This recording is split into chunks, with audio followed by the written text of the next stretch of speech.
ಇದು ದರ್ಶನ್ ವರ್ಸಸ್ ರಮ್ಯಾ ಕಥೆ ಆದ್ರೆ ಮತ್ತೊಂದು ಕಡೆ ದರ್ಶನ್ ಫ್ಯಾನ್ಸ್ ವರ್ಸಸ್ ಪ್ರಥಮ್ ಕಥೆ ಬೇರೆಯದ್ದನ್ನೇ ಹೇಳ್ತಾ ಇದೆ.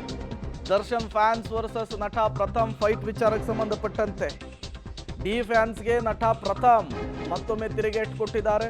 ಏನಂತ, ದೇಶದಲ್ಲಿ ತನಿಖಾ ಸಂಸ್ಥೆಗಳನ್ನ ಬಂದ್ ಮಾಡಿಬಿಡಿ, ಡಿ ಕಂಪನಿ ದುಬಾಕ್ ಕಂಪನಿಗೆ ಕೇಸ್ ಕೊಡಿ, ಡಿ ಕಂಪನಿ ಎಲ್ಲ ಕೇಸನ್ನ ಕ್ಲಿಯರ್ ಮಾಡುತ್ತೆ, ಚಿಪ್ಸು ಪಪ್ಸು ಮ್ಯಾಟ್ರ್ ಅಂತೆ, ನಾನು ಚಿಪ್ಸು ಪಪ್ಸು ತಿನ್ನಲ್ಲ ಅಂಥೇಳಿ ಕೌಂಟ್ರ್ ಕೊಟ್ಟಿದ್ದಾರೆ ಈ ಕಂಪನಿಗೆ ನಟ ಪ್ರಥಮ್ ದೇವಸ್ಥಾನಕ್ಕೊಂದಕ್ಕೆ ಹೋಗಿದ್ರು.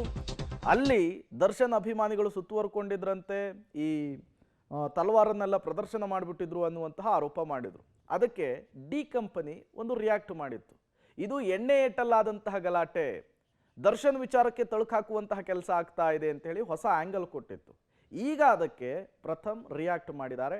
ಡಿ ಕಂಪನಿಯ ಪ್ರತಿಕ್ರಿಯೆಗೆ ವ್ಯಂಗ್ಯವಾಗಿ ತಿರುಗೇಟು ಕೊಡುವಂತಹ ಕೆಲಸ ಮಾಡಿದ್ದಾರೆ. ಈ ರಾಷ್ಟ್ರೀಯ ತನಿಖಾ ಸಂಸ್ಥೆ NIA, Interpol, cyber crime, intelligence ಎಲ್ಲ ದೇಶದ ಬಹಳ ದೊಡ್ಡ ಬಹುಕಾರಿಕಾ ಸಂಸ್ಥೆಗಳು. ಇದೆಲ್ಲ ನಿಲ್ಸ್ಕೊಡಕ್ಕೆ ಹೇಳಿ, ಮುಚ್ಚಿಬಿಟ್ಟು ಯಾವ್ದೋ ಡಿ ಕಂಪ್ನಿ ಡುಬಾಕ್ ಕಂಪ್ನಿನ ದರ್ವೇಸಿಗಳ ಕಂಪ್ನಿ ಅಂತ ಐತೆ, ಇವ್ರು ಕೊಟ್ಬಿಡಿ, ಎಲ್ಲ ಕೇಸು ಸಾಲ್ವ್ ಮಾಡ್ಬಿಡ್ತಾರೆ. ಏನೋ ಎಲ್ಲ ಇಂಟೆಲಿಜೆನ್ಸ್ ಪ್ರಕಾರ ಏನು ಇನ್ವೆಸ್ಟಿಗೇಷನ್ ಮಾಡಿ ಹೇಳ್ಬಿಟ್ರಂತೆ, ಚಿಪ್ಸು ಪಪ್ಸು ಮ್ಯಾಟ್ರ್ ಅಂತೆ, ಚಿಪ್ಸ್ ತಿನ್ನಕಲ್ ರೌಡಿಗಳ ಹತ್ರ ಹೋಗಿದಂತೆ. ಏನ್ರೋ ನಿಮ್ಗೊಂದು ಚೂರಾದ್ರೂ ಕಾಮನ್ ಸೆನ್ಸ್ ಬೇಡವನ್ರು.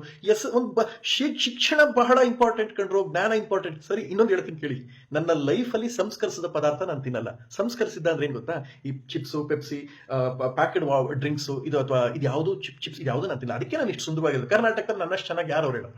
ಅದಕ್ಕೆ ಈ ಫಿಟ್ನೆಸ್, ನಾನು ಜಿಮ್ಗೆ ಹೋಗಲ್ಲ, ಏನು ಮಾಡಲ್ಲ. ಅದು ತಿನ್ನಕ್ಕೆ ರೌಡಿಗಳ ಹೋಗಿದ್ದಂತೆ. ಏನ್ರು ನಿಮ್ದು ಒಂದು ಬಾಳೆನ್ರು, ಅದ್ಯಾವುದೋ ಡಿ ಕಂಪ್ನಿ, ಡುಬಾಕ್ ಕಂಪ್ನಿ, ಅದು ದರ್ವೇಸಿಗಳ ಕಂಪ್ನಿ ಅಂತ ಇಟ್ಕೊಳ್ಳಿ ನೀವು. ಎಲ್ಲ ಇಂಟೆಲಿಜೆನ್ಸ್ ಬಿಟ್ಬಿಡ್ಬೇಕು, ಎಲ್ಲಾ ತನಿಖೆ ನೀವೇ ಮಾಡಿ. ಆಮೇಲೆ ಇವ್ರು ಎಷ್ಟು ಚೆನ್ನಾಗಿ ಹೇಳ್ತಾರೆ ಅಂದ್ರೆ, ಏನದು ಅಲ್ಲಿ ಬಂದಿದ್ದವ್ರು ಯಾರು ದರ್ಶನ್ ಸರ್ ಫ್ಯಾನ್ಸ್ ಅಲ್ಲಿ ಬಂತೆ, ಸಂತೋಷ. ಫ್ಯಾನ್ಸ್ ಅಲ್ಲ ನೀವು ಹೆಂಗ್ರೋ ಎನ್ಕ್ವೈರಿ ಮಾಡ್ತಾರೆ, ಫ್ಯಾನ್ಸ್ ಅಲ್ದೇ ಇರೋ ನಿಮ್ಗೆ ಹೆಂಗ್ರೋ ಎನ್ಕ್ವೈರಿ ಮಾಡಕ್ಕೆ ಕಂಟೆಂಟ್ ಸಿಗ್ತದೆ. ನನಗೆ ಪಾಪ ನನಗೆ ಬಹಳ ಪ್ರೀತಿ ಇದೆ.